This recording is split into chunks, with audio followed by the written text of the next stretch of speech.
हाय कौन आप जानते कि शीत दिन को गोल्डन पीरियड कह जाए आमर कनसीव कर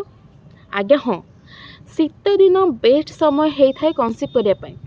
कहीं ये समय रे आम बॉडी रे ऑक्सीडेटिव स्ट्रेस मात्रा बहुत कम मात्रा थाए जहाँफल कि आम पॉजिटिव रिजल्ट पाइबार चांसेस बहुत ही बढ़ी जाए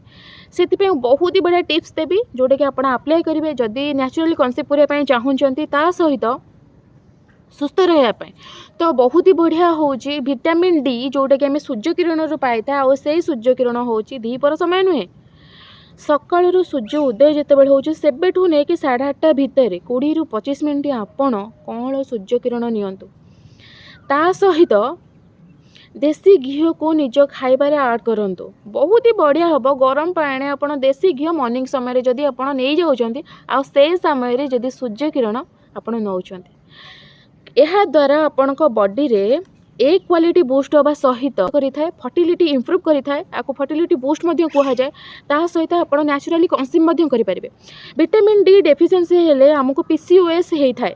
ता सहित आम एग्र क्वालिटी खराब हो जाए तो ट्राए करूँ ए शीत दिन को हाथ रू जावाक दिंतु ना निजर ए क्वालिटी को बेस्ट कराई ए समय को सदुपयोग करूँ।